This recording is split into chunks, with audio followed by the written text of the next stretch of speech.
Gengar is back. Hallelujah!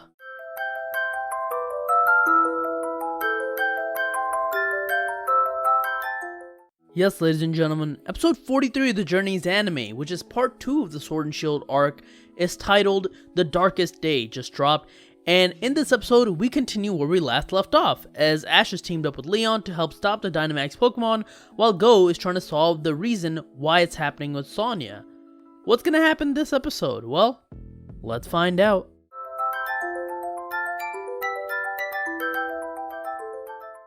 The first thing we find out in this episode is that Team Rocket are now working at the Galar power plant mines at the behest of Giovanni. This raises so many questions for me that I know will never be answered, so I'm not even sure if they're worth asking.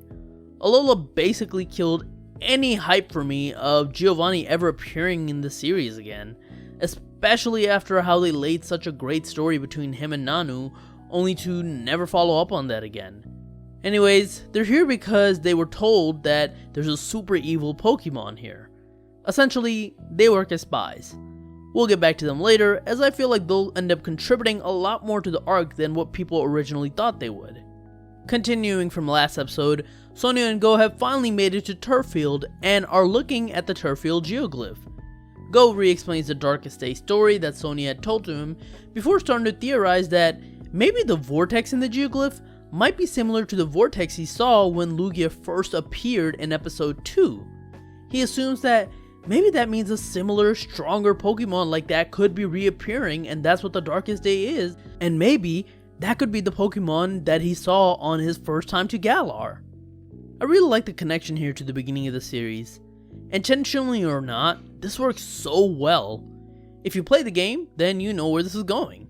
The fact that what was initially probably just a way to make Lugia's appearance look cool is being used to connect the dots to the Darkest Day plot is a wonderful bit of writing that I really gotta applaud them for.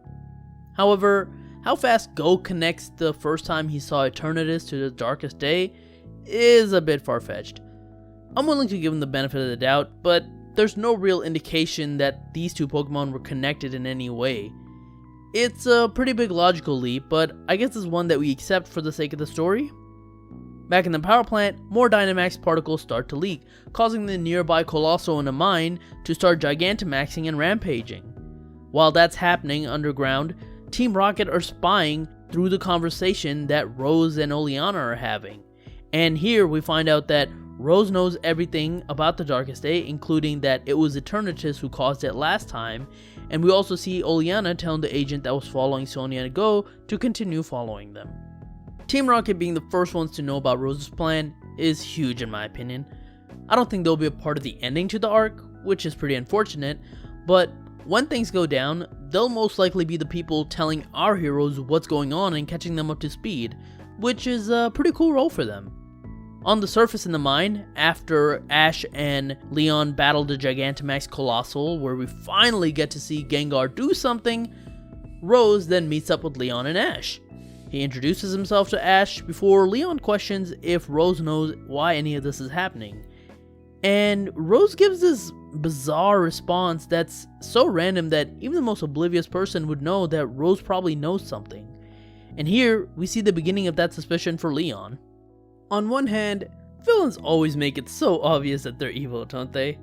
But on the other hand, I really like this. In the game, I felt like Leon was either way too naive or not willing to fight back against Rose and his plans since he'd raised him. In here, not only is Leon suspicious of Rose, and like I said last episode, he's a lot more of a leader, here he's willing to actually go and investigate himself, as later on, we see him heading towards the energy plant in Hammerlock. During this meeting, Rose does invite Ash to eat as his stomach is growling, and even though at first he's reluctant, he does eventually go. And again, I really like the exchange between Ash and Rose here. Pikachu is immediately suspicious of Rose, which I think is fantastic. But even in the dinner, I love that Rose gives Ash a similar invitation to the one he presumably gave to Leon, except Ash declines. He's a different person from Leon. He doesn't really have a tie to the Galar region or Rose, so his passions lie in just going to different places and having adventures with new Pokemon. And as much as this might upset Oleana, this is another fantastic way that the show has shown the difference between Ash and Leon in this story. It's also here that he gives the biggest clue to what his plan is gonna be, which Ash doesn't pick up on, and unless you played the games, you probably didn't pick up on either. Rose was born in poverty in Galar. It gave him the opportunity he has now. So with that being the case, he wants to make sure that Galar can keep the lights he sees from outside of his towers on for 1,000 years. Put a pin on that, as that'll come back in the story, but I like both the subtle hint and the characterization of Rose here that we got. Let's go back to Sonia and Go, since we're basically done with Ash for the episode. He talks with Go later on in the episode to meet up in Stow-on-Side, but besides that, he's not going to be making an appearance for the rest of the episode. As they're heading back from Turffield earlier, Sonia gives Go the images from the Galar Museum. The images tell the story for the beginning of Galar, and I guess this is the goodest place as any to talk about this. This is where I feel like the arc, being only 4 episodes, kills the pace. I said in the beginning of this arc that I would try to look at this arc just as it's presented here in the anime, and for the most part I will do that, but I feel like this is an exception. In the game, your player character goes to Hammerlock, you explore the town before heading to the museum, and you look at the tapestries. By having just iPad images of these tapestries, we lose that, and we lose any sort of adventure in Hammerlock. We lose any sort of history to Galar not tied to the Darkest Day, and we lose the location of the museum, which, when I was playing the game, I felt like this would have been a fantastic location in the anime. In the game, it feels so empty, so the anime had such a wonderful chance of making use of this and really talking about Galar's history. Instead, it doesn't even show up. The fact that right now we're not even going to go there sucks. Anyways, looking at the tapestry images, Go deduces that maybe there isn't just one hero, there are 2. And as Sonia says, stories passed down over time alter with time, causing them to lose truth as they age, which is why the statue only has 1 hero. We also learn more about Sonia and Leon here as people. She says that she hopes her research will convince her grandmother, Professor Magnolia, that she can become a professor, although she doubts she can right now. And this brings up the question of why does she want to be a professor, which Go asks her. She tells us that she and Leon were childhood friends. She taught Leon how to battle. However, as he got older and became a trainer, she immediately realized that he was naturally gifted, and before long, he was already champion. Here, by the way, we see that Rose and Leon have known each other for a long time, and like he offered Ash, he probably supported Leon and helped him boost up the rankings with the power that he has over Galar. But regardless, Sonia knew that she couldn't compete with him in battle, so she decided to go the opposite route of him and learn more about Pokemon, and this is the main reason she's also helping Magnolia. Once they do reach Wedgehurst, they have some more conversations there, this time revolving around Go. They seem to be setting up the fact that Go will eventually want to become a professor. That's not surprising, I don't think. If you look at Go's character, he's basically made to be a professor, but for now, he's happy with just trying to catch all the Pokemon to get to Mew. As they're talking, a wishing star falls to the ground next to them, and as they're about to investigate it, Professor Magnolia arrives. Magnolia talks a lot about Dynamaxing and the causes of it. This has been peppered throughout the series, but in case you didn't know, Dynamaxing happens in power spots, and those are located in the wild areas and gyms. They don't say it here, but in the game it's made pretty clear that gyms were built around power spots and the towns came up around them. Wishing stars allow you to gather these Galar particles that arise from these power spots, so in order to help control the Pokemon, she worked with Rose to help create the Dynamax band. However, she eventually stopped working with him. And while at this point she doesn't tell us why, a bit later, after Sonia has provided her with her research, which presently isn't enough to answer the multitudes of questions still remaining, she tells them the reason why. She says that she started to feel the madness in his gaze.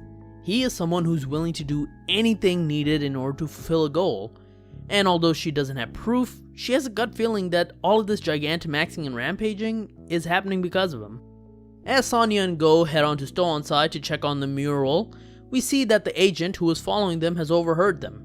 Oleana tells the agent that they need to be taken out, and while in real life that usually means a permanent takeout, since this is Pokemon, we just get a Pokemon battle instead. He brings out his Gigantamax Garbodor, and it's a bit interesting to me actually. Oleana has a Gigantamax Garbodor in the game, and it looks like that got transferred to this fella.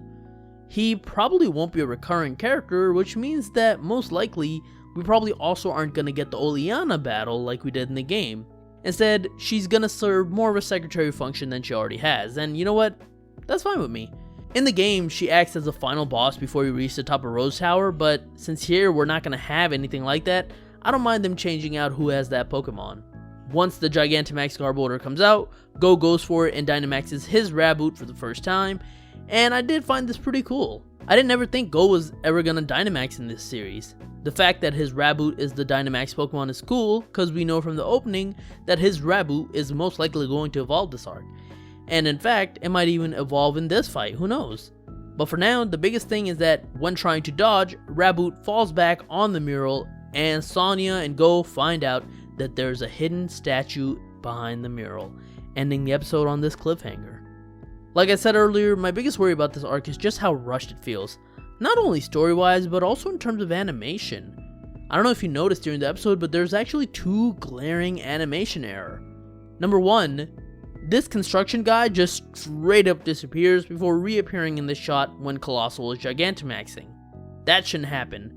And number two, when Sonia is leaving Turf Field, there's a bunch of cars around her, but then we see another angle and there's nothing there. I really hope that these are just mistakes that were overlooked and not an indication of the quality of work going on in OLM. These come off as really sloppy and make me worry for the last two episodes of the arc.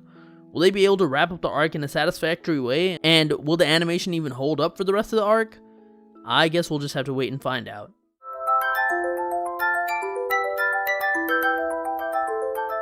The next episode is a battle episode, it seems. With Eternatus in the air, we see a battle continue between Go and the Agent and Ash and Rose.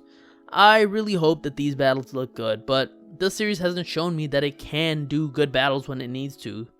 I really hope I'm wrong on this. But anyways, that's it for my review of episode 43 of the Journeys anime. Thank you so much for watching. If you like this video, like, share, subscribe. Let me know in the comments your thoughts on this episode. Follow me on Twitter at @PdGaming, and that's it. I'll talk to you guys later. Peace.